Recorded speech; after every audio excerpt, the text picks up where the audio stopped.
Here are the leaked story beats for the Tuesday, February 10th episode of Beyond the Gates, centering on a dangerous assignment for Jacob and a new lead for Smitty. Meanwhile, Bill wants to confide in Donnie, but first, he has to face Andre. Key points to remember. Jacob is handed a high-risk mission connected to the plasma ring, while Smitty uncovers a promising new clue. And when every secret finally comes to light, who will be the one who can't turn back? Could June be tied to the case? Bill's attempt to pour his heart out to Donnie sparks a tense confrontation with Andre. At last, Anita and Vernon receive good news in the middle of hardships that still haven't let up.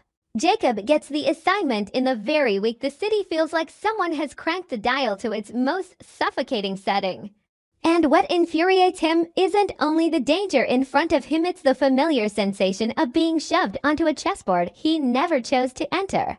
When his superior summons him and calls it a mandatory mission, Jacob hears power in every word, the kind of power as cold as streetlights at midnight, revealing everything clearly, yet offering no warmth at all. He doesn't ask many questions, because years on the job have taught him that the more you ask, the more you reveal you're afraid. But inside, his anger burns like a red coal, because he knows exactly what these missions really are. Not just to catch someone, but to test how long he can endure before he breaks. He flips through the thin file new paper. Old trap. A middleman is expected to show up at an exchange point, described as the transfer arm of a plasma trafficking operation. A crime both nauseating and sophisticated because it hides under the polite mask of medicine and saving lives. Jacob wants to crush that infection with his bare hands, and at the same time he wants to slam the file down and ask a question that tastes like metal. Why him? Why now? When Naomi has been begging for calmer days, when he promised her work would stop devouring their lives. That tug of war makes him almost despise himself, because he's a cop, he has to go, but he's also a man with something to lose. And the people behind a network like this always hunt something to lose the way predators hunt the scent of blood. Smitty is different. He isn't assigned anything, he assigns it to himself. As an investigative reporter, he steps into the story believing public light can make criminals shrink. But the deeper he goes, the more he understands that light can also turn the person holding the lamp into the target. Smitty is used to shadowy sources, people who promise and then disappear, people who toss him a clue like a bone just enough to make him run, just enough to make him slam into a wall. So when June appears like a rare straight line through the maze, he feels both relief and a chill down his spine. June is only a waitress, but that is exactly what makes it frightening. In the criminal world, the person who hears the most is often the person everyone treats as invisible. June works at a place Orphe Jean likes to frequent, a place where handshakes last a second too long, where men speak more with their eyes than their mouths, where coat pockets grow strangely heavier and then lighter again within minutes. June doesn't brag. She doesn't posture as someone in the know. She offers small fragments, just enough for Smitty to sense the larger picture hiding behind an absurdly thin curtain. And that very naturalness makes him suspicious. Either June overheard things by accident, or she deliberately placed herself where she could overhear them. And if it was deliberate, then why? Money, vengeance, or a fear so sharp she's trying to save herself by dragging someone else into the current. Smitty hates the feeling of doubting someone who seems decent, because he's seen too many decent people turned into bait simply because they ran out of choices. He starts getting angry at his own softness, because in this world, kindness can be the fastest road to an unmarked grave. Jacob and Smitty move toward the same storm, but each carries a different kind of anger. Jacob is furious because he's being pushed. Smitty is furious because he chose this and still feels led by the nose. And neither of them knows yet that what they're touching may not be the mastermind at all, but only a pawn shoved forward as a fat piece of bait, enough to lure in police and press. Enough for someone behind the curtain to change routes, wipe tracks, and most importantly, enough to turn Jacob into the name that pays the price. On the night Jacob prepares for the operation, he checks everything the way survival has trained him to: gear, timing, contingencies, but what he can't check is the sensation that an invisible hand is nudging him closer and closer to the edge. He watches Naomi sleep, her face so peaceful it makes him angry at the world for daring to threaten it. He wants to wake her, tell her everything, beg her not to step outside for a few days. But he knows that kind of control would wound Naomi. He also knows Naomi isn't a woman who wants to be protected by being locked in a cage. So Jacob stays silent, and that silence becomes a hairline crack in trust, the kind of crack criminals always know how to slide into. Naomi and Ashley, meanwhile, are caring for an old friend who's been injured, something that should feel like an ordinary piece of life, yet carries the smell of a tripwire. That old friend appears like a ghost from the past, with wounds that don't look like random misfortune. They have the rhythm of targeted violence, the kind meant to send a message, not to kill. Naomi looks at the bruises and sees a warning embedded inside them. Someone wants this person quiet, but not dead. Ashley, with her instinct to nurture, tries to see it as a simple case that needs help, but the more she tends to the injuries, the more she realizes the real fear isn't in the wounds, it's in the eyes. The old friend tries to act normal, but the way they flinch at the sound of the door, the way their fist tightens when a car slows outside, makes Naomi's skin go cold. Naomi starts wondering, are they helping someone or unintentionally hiding a link to the plasma ring? And if so, who are they protecting, victim or criminal? Naomi's anger doesn't burst into words. It hardens into the feeling of being insulted. Her life is not a trash bin for evil to dump itself into. But compassion claws at her too. If the old friend is truly a victim, does Naomi have the right to turn away? The question scrapes at her until she's irritated with herself, irritated with Ashley for still being able to stay calm, and irritated with Jacob for being out there somewhere, possibly running headfirst toward death, while Naomi is here facing a different kind of danger, quiet, patient, and aimed directly at the people you love. The investigation shifts its rhythm when Jacob gets close to his target.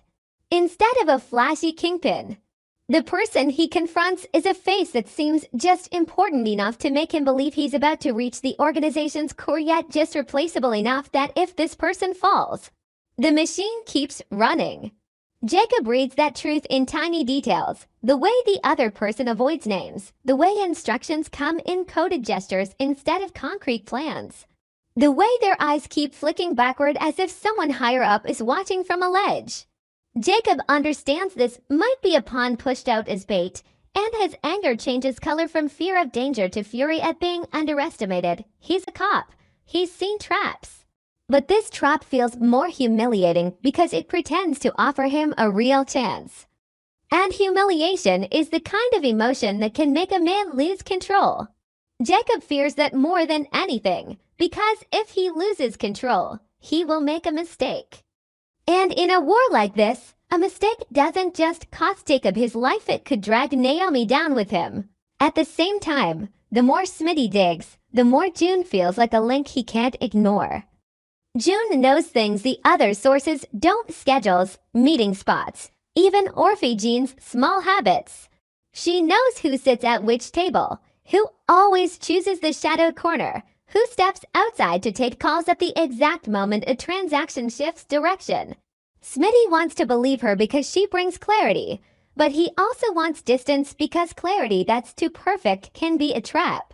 He starts noticing how often June glances at the entrance, how often she studies strangers as they walk in, as if she's waiting for a signal. It makes Smitty angry, not at June, but at reality itself, a woman forced to live with the fear of being watched, still pretending to be normal just to survive. He realizes that if June is playing both sides, she may also be someone who is being forced. And he hates the way criminals turn people into objects. That anger pushes him into risk. Instead of only taking notes, he starts arranging for June to bring him closer. That decision heats everything up, because the moment a reporter stops standing outside the story, he starts touching the border between law and ethics, and he begins to wonder if he's doing this for justice, or for ego, for the need to be the one who exposes it all. The self-interrogation keeps him restless, sleepless, and in those nights he finds himself thinking without meaning to about the possibility of Jim disappearing. Not as a professional hypothesis anymore, but as a dark instinct. Then the lines that once seemed separate begin to collide in the one place no one wants them to, Naomi's home. In a moment of panic, the injured old friend reveals a small hidden object, something that makes Ashley freeze and Naomi explode. Not because it is obvious, but because it turns suspicion into a line of truths snapping into place. This person wasn't accidentally hurt. They have been close to the plasma ring. They might have been a courier, a shield witness, or a traitor punished for stepping out of line. Naomi feels like she's been slapped. She's caring for someone who could be the key to breaking the case and also a time bomb sitting in her living room. Ashley still wants to believe in saving them, but Naomi's mind starts moving differently. If they're hiding a crucial figure, Jacob becomes the one being fooled, and if Jacob makes one wrong move, the first person struck might be Naomi. Naomi's anger hardens into a cold decision. She has to control the situation before it controls her. But she also knows that control may mean betraying Jacob's trust, either by withholding a piece of the truth to protect him, or by telling him everything so he can act, which would bring danger to their doorstep faster. Either choice is a knife. Meanwhile, at Fairmont Crest, another battle erupts in a way that is no less brutal. Bill stands at Donnie's door and is blocked by Andre, and the tension between the two men isn't only about rivalry, it's about who owns the memories and who gets to steer the future. Andre looks at Bill like a ghost returning on purpose to steal the piece Andre fought to build. Bill looks at Andre like an intruder occupying something that used to be his, even though Bill knows Donnie was never something to be owned. Bill's pain isn't only in being stopped, it's in being reminded he's no longer the center of Donnie's world. And the news of Chelsea's engagement hits Bill like a fist to the softest place. His role as a father is being tested. Bill doesn't even know if he's truly worried for his child, or if he's terrified of the feeling of no longer mattering. He hates admitting that, and the hatred turns into anger at Andre, at Donnie, at Chelsea herself for stepping out of the orbit he once drew. Andre isn't only angry about Donnie's kiss with Bill. He's angry because it detonates his deepest fear, that even if their marriage looks happy, there is still a part of Donnie that never fully released the past. Andre tries to draw a boundary, but the more he draws it, the more he feels like a man trembling, and he hates that feeling. In Andre's mind, Donnie saying goodbye doesn't sound like goodbye at all, it sounds like a door left slightly open. He doesn't know whether he's protecting the marriage or protecting his ego from the terror of being replaced. Haley appears like gasoline poured onto fire, turning a triangle into chaos that is hard to name. For Haley, chaos is opportunity. She sees cracks and wants to pry them wider, not necessarily because of love, but because of power, the power that comes from making other people lose control. If Donnie is trying to prove the kiss was only a farewell, Haley will do everything she can to prove it was a beginning. Because a new beginning for Donnie and Bill would shatter Andre, and a shattered Andre would trigger a chain reaction Haley can exploit. Haley survives by pushing people into corners and watching them reveal their true selves. And yet she isn't entirely numb. Deep inside, she's haunted by the fear that if everything is stable, she becomes meaningless. So she needs drama the way some people need oxygen. And that need makes her reckless enough not to realize she's standing closer to a criminal investigation than she thinks, one that could touch anyone who has ever bargained with the dark. In the quieter layer of the Dupree family, Anita and Vernon finally receive good news, and that news isn't only about health, it is a shift in power.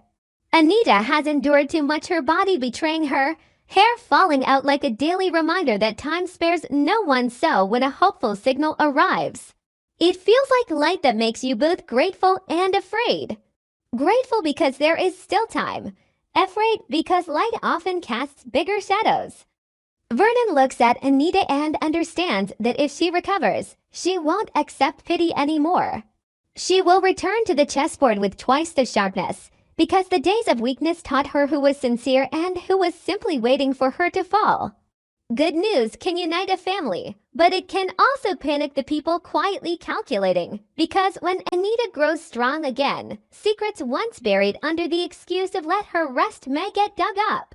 And in a family that lives on image, truth can be more dangerous than illness. All these threads begin to converge in a ruthless way by the end of the week. At the most tense moment of Jacob's operation, he senses a breach. Not a breach because he made a careless move, but a breach that feels planted, as if someone positioned him where he could be seen. He feels the gang's stare on the back of his neck, and in that instant Naomi flashes in his mind like a bright, vulnerable target. If his cover is blown, who pays first? Jacob knows the answer is rarely the one wearing the badge. It's the one standing behind him, Naomi, Ashley, the injured old friend at home. Names the system doesn't protect, protected only by love and luck. Jacob's guts not into desperate anger. He wants to turn back, abandon the mission, but he also knows that if he does, the criminals win and keep draining the city through bags of plasma. He's trapped between two kinds of guilt, the guilt of continuing and dragging the people he loves into danger, and the guilt of stopping and letting evil live. It's the kind of decision with no victory, only the choice of which kind of pain you can survive. And Smitty, just as he thinks he finally has a solid line through June, starts noticing June slipping out of her normal routine. A call that isn't answered, a shift suddenly changed. An unnatural silence. Smitty hears a warning inside the emptiness. He's furious, but not with the cold fury of a journalist toward criminals anymore. It's the fury of a human being realizing he may have pulled someone else into danger. His hands shake when he imagines June being watched or worse, being handled to shut her up. He wants to run toward her, but he knows that rushing in the wrong way could make everything worse. That helplessness crushed his pride. And in a reckless flash, Smitty might do the most dangerous thing of all, publish part of the information to protect himself with light. But that light could burn June, burn Jacob, and burn Naomi, people who never chose to stand under the camera. At home, Naomi looks at the injured friend and realizes the danger has already entered the living room. Ashley tries to hold on to compassion, but Naomi sees how compassion can kill if it makes you hesitate.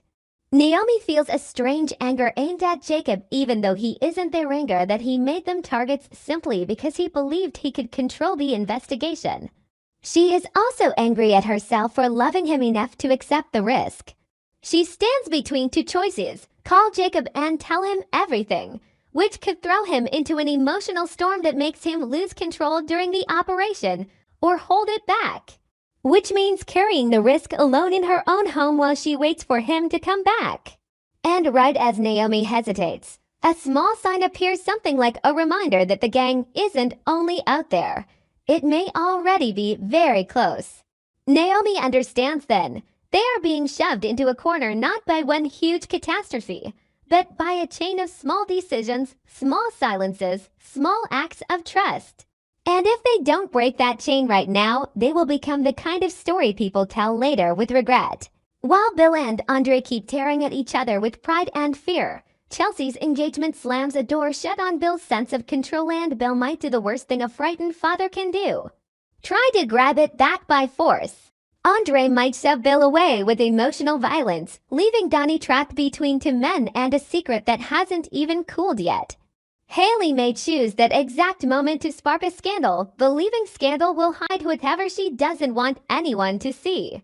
And Anita, newly handed hope, may return with sharper eyes and realize the threats creeping toward her family are arriving through routes no one expected: crime, media, and rot from within. At the most dangerous point of his mission, Jacob receives a signal that drops his heart straight to the floor, a trace leading directly toward Naomi and Ashley. As if someone is sending a message: we know who you are, and we know who you love. Jacob's anger turns into something cold as steel. He understands that if he lunges on instinct, he will fall into the trap. But if he doesn't lunge, Naomi may be touched before he can get home. And at the exact moment he is forced to choose between the mission and the woman he loves, Jacob realizes the most terrifying possibility of all.